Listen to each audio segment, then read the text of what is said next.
अस्सलाम वालेकुम friends, how are you all? Hope so you all are doing good. So dear students, आज आपके सामने मैं एक बुक शो कर रही हूँ जो कि है 10th क्लास की मैथ्स की बुक, और ये बुक है पंजाब बोर्ड की। ये इसलिए मैं आपको दिखा रही हूँ क्योंकि इंशाल्लाह आज से आपको बाकायदा तौर पे एक सिलेबस, एक कोर्स जो है वो मैं कवर करवाऊंगी, क्योंकि इससे पहले जितनी भी वीडियोस मैं बना रही थी उसमें जस्ट मैं एक टॉपिक लेती थी, उससे रिलेटेड कुछ क्वेश्चंस कर देती और दैट्स ऑल। फिर नेक्स्ट वीडियो मैं किसी और टॉपिक पे बनाती थी। लेकिन अब मैंने डिसाइड किया है कि ज़्यादा बेनिफिशियल होगा आपके लिए कि अगर मैं एक सिलेबस जो है बाकायदा तौर पे कोर्स को कवर करवाऊँ। तो फर्स्ट जो मैंने बुक आपके पास ली है मैथमेटिक्स 10th क्लास की बुक है। तो इंशाल्लाह इसके तमाम चैप्टर्स और इम्पॉर्टेंट चैप्टर्स जो है वो मैं आपको इसमें कवर करवाऊंगी। जो फर्स्ट टॉपिक है, जो फर्स्ट यूनिट है, दैट इज क्वाड्रेटिक इक्वेशन। सो इंशाल्लाह इससे रिलेटेड जितनी भी प्रॉब्लम्स हैं, जितनी भी एक्सरसाइजेज हैं, हम उन सब एक्सरसाइजेज को इसमें कवर करेंगे। ओके, इंशाल्लाह इसके बाद आप इस काबिल हो जाएंगे कि आप इजीली इसके तमाम क्वेश्चन जो है वो कर सकेंगे। Before we proceed further, quadratic equation, you need to know what is equation. So equation को अंडरस्टैंड करने से पहले आपको ये अच्छे से हो कि व्हाट इज इक्वल, कि इक्वल की क्या डेफिनेशन हो आपको अच्छे से पता है, क्योंकि आप डेली लाइफ में ये वर्ड यूज करें कि ये इसके इक्वल है, ये इसके इक्वल है, और उर्दू में जैसे हम कहते हैं इसके बराबर है। ठीक है, तो अगर हम ये लिखें यहाँ पर कि 1 + 1 is equal to 2, it's means कि ये इनको ऐड करने से किसके इक्वल आएगा? 2 के। Okay, just like that 3 + 2 is equal to 5। तो जो वर्ड मैं यूज कर रही हूं कि ये करने से ये किसके इक्वल आता है, ये वर्ड जो है इक्वल, और इसके लिए ये साइन जो है हमारे पास, हम इस सिंबल से इसको जो है वो डिनोट करते हैं, इक्वल को हम इस सिंबल से डिनोट करते हैं। ठीक है, तो इक्वेशन को अंडरस्टैंड करने के लिए कि इक्वेशन होती क्या है, ठीक है, तो हमने इक्वल को अंडरस्टैंड करना है। जैसे अगर हम बाहर गए हैं और हमने कोई चीज, हमने फ्रूट लिया है, तो अगर हम 1 किलो सेब ले रहे हैं और हमने 1 किलो अमरूद भी लिया है, तो इसका मतलब है हमने दोनों फलों को एक मिकदार में लिया है, बराबर लिया है, इक्वल लिया है। ठीक है, ये तो जस्ट सिंपल नंबर हो गए जिनको समझना बहुत आसान है।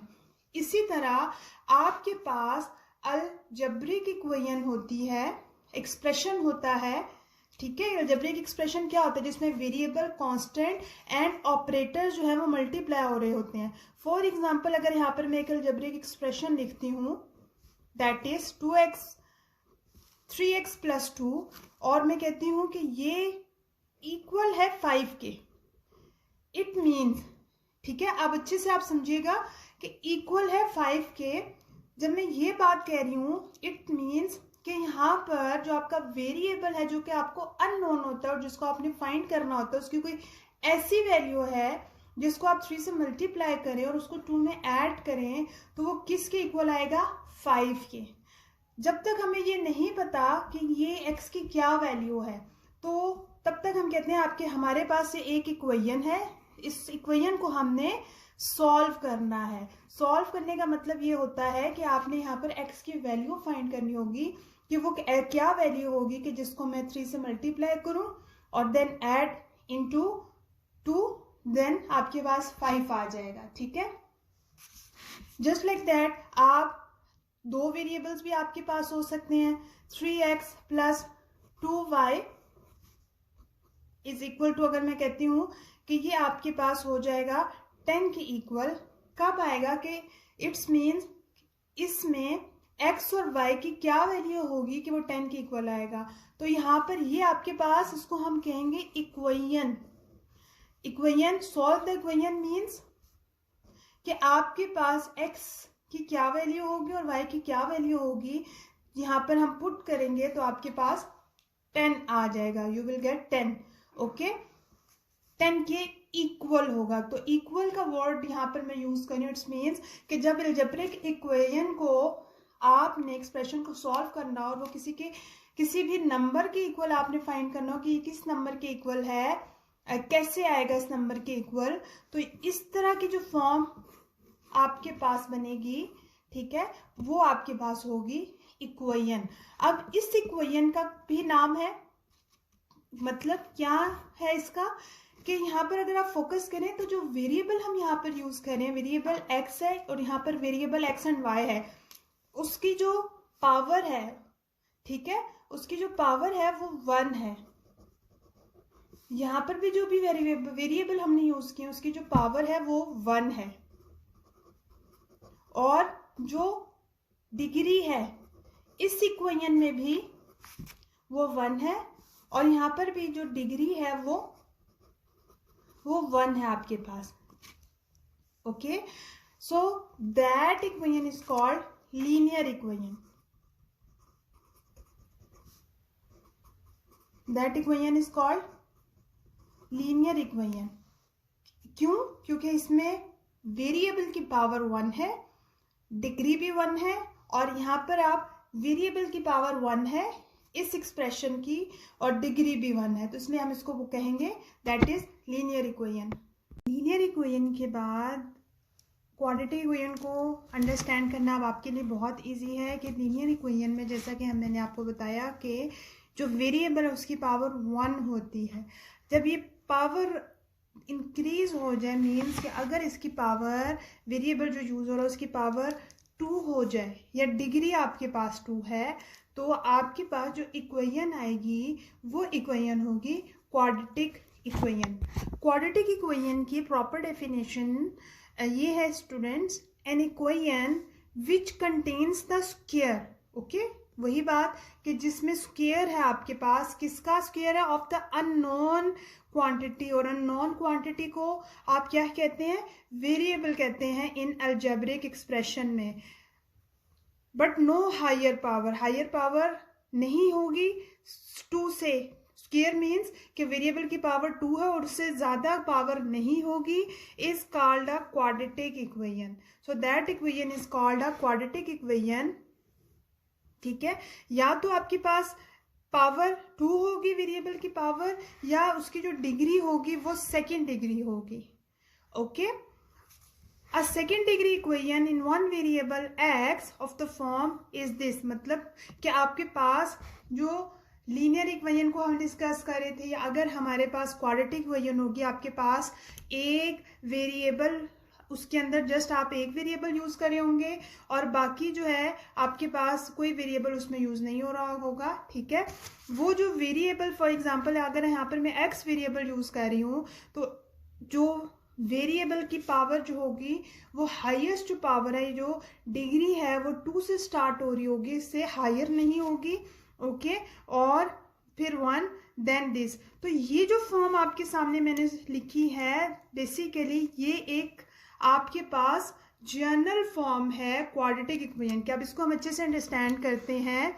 इट मीन्स कि जो वेरिएबल आपके पास यहाँ पर यूज हो रहा है वो x है, और x की पावर 2 है। आपके पास y वेरिएबल भी यूज हो सकता है, कोई भी फॉर्म हो सकती है वेरिएबल की। ठीक है, वेरिएबल की जगह कुछ भी यूज हो सकता है। देन आपके पास जो हाईएस्ट पावर है वाला वेरिएबल है उसके साथ कोफिशिएंट a है, देन 1 पावर वेरिएबल के साथ कोफिशिएंट b है, और देन c है। तो बेसिकली ये स्टैंडर्ड फॉर्म को अगर हम अंडरस्टैंड करें तो a की जगह कोई भी नंबर होगा, b की जगह कोई भी नंबर होगा, और c जो है वो एक्चुअली कांस्टेंट है और इसकी जगह भी कोई ना कोई नंबर होगा, लेकिन इसके साथ कोई भी वेरिएबल यूज नहीं हो रहा होगा।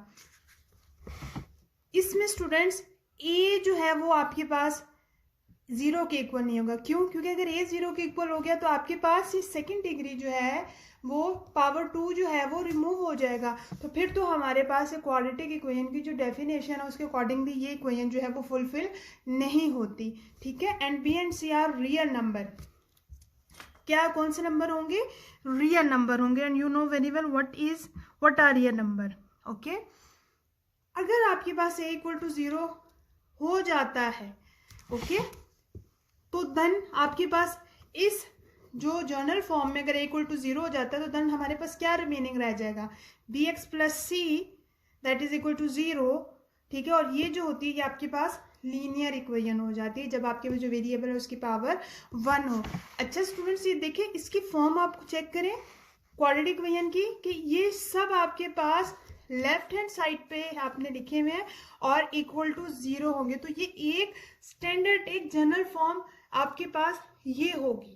ठीक है, प्रॉपर इस तरीके से होगी कि ये आपके पास 3 टर्म्स हैं और ये आपके पास लेफ्ट हैंड साइड पे लिखे होंगे और ये इक्वल टू 0 हमने लिखना है। अगर इसमें जरा से भी चेंजेस आएंगे तो वो रहेगी तो क्वाड्रेटिक इक्वेशन ही।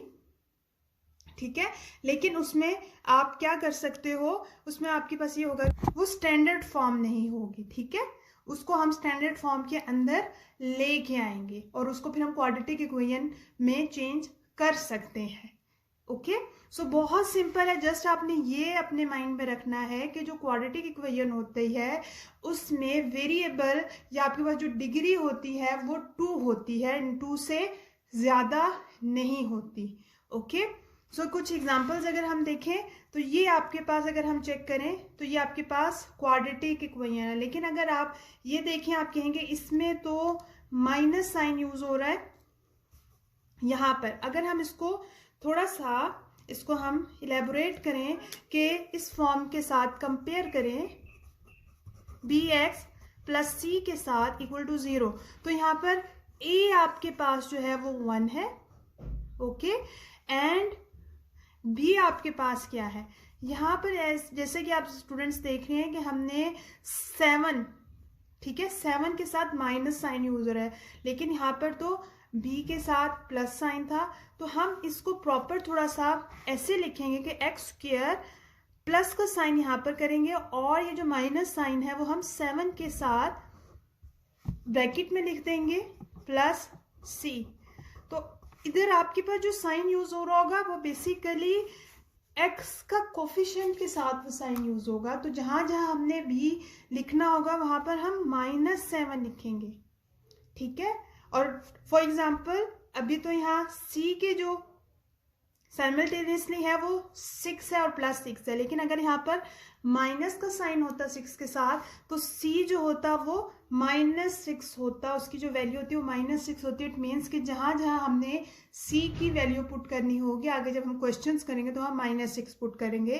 तो ये थोड़ा सा आपने इसको अंडरस्टैंड करना है कि कंपैरिजन जब आप करेंगे उसके साथ कंपेयर करेंगे स्टैंडर्ड फॉर्म के साथ, तो आपके पास a की क्या वैल्यू है, b की क्या वैल्यू और c की क्या वैल्यू। ठीक है, तो ये माइनस साइन भी इसके साथ साथ रहेंगे। ओके, तो यहाँ पर b आपके पास 6 है और ये इक्वल टू 0 है, तो ये हमारे पास इट मीन्स कि आपके पास क्वाड्रेटिक इक्वेशन है। जो सेकेंड एग्जाम्पल है हमारे पास 3x² + 4 प्लस इक्वल टू 5 है। अब जैसे कि मैंने आपको कहा था कि ये जो फॉर्म है ये आपके पास एक स्टैंडर्ड और जनरल फॉर्म है। अगर आपके पास ये 3x² + 4x इक्वल टू 5 है तो उसको हम इस जनरल फॉर्म में, स्टैंडर्ड फॉर्म में लेकर आएंगे। 3x² + 4 और ये जो 5 है इसको ये राइट हैंड साइड पर, उसको हम लेफ्ट हैंड साइड पे ले जाएंगे, तो साइन जो है वो चेंज हो जाएगा। तो अगर हम आप इसको कंपेयर करें स्टैंडर्ड फॉर्म के साथ तो ये आप इसको आपने स्टैंडर्ड फॉर्म में कन्वर्ट कर लिया और आप अब इजीली कोफिशिएंट जो है उसको कंपेयर कर सकते हैं। Okay students, so it's true easy कि क्वाड्रेटिक इक्वेशन क्या होती है, जस्ट मेमोराइज इट कि जो आपके पास हाईएस्ट पावर होगी वो 2 होगी। ठीक है, और अननोन वेरिएबल का स्क्वायर होगा और उससे ज़्यादा नहीं होगा, और ये स्टैंडर्ड फॉर्म आपने याद रखनी है। स्टूडेंट्स, प्योर क्वाड्रेटिक इक्वेशन के बाद प्योर क्वाड्रेटिक में अगर आपके पास इसका मीनिंग ये है, हमारे पास quadratic equation ax² + bx + c में अगर आपके पास b इक्वल टू 0 होता है तो आपके पास ये इक्वेशन जो है वो ये आ जाएगी। तो इसको आप इस फॉर्म में लिख सकते हैं। ठीक है, so this equation is called pure quadratic equation. Okay, ये आपके पास है प्योर क्वाड्रेटिक। ओके, इसमें आपके पास जो है वो b इक्वल टू 0 है। ओके, इंशाल्लाह नेक्स्ट वीडियो में इससे जितने रिलेटेड जो भी क्वेश्चन है और 1.1 एक्सरसाइज को हम डिस्कस करेंगे। अगर आपको इस वीडियो से रिलेटेड कोई भी प्रॉब्लम है या कोई भी चीज़ ऐसी जो आपको समझ नहीं आई तो आप मुझसे कमेंट सेक्शन में पूछ सकते हैं। इंशाल्लाह आपको और कोई प्रॉब्लम ऐसी जो आपको नहीं समझ में आ रही तो आप वो भी मुझसे पूछ सकते हैं। और इंशाल्लाह अगर आपको ये वीडियो पसंद आई है तो इसको मेरे चैनल को सब्सक्राइब करिएगा, लाइक करिएगा और इस वीडियो को शेयर करिएगा। इंशाल्लाह नेक्स्ट वीडियो में हम 1.1 एक्सरसाइज डिस्कस करेंगे। अल्लाह हाफिज़ student, thank you so much.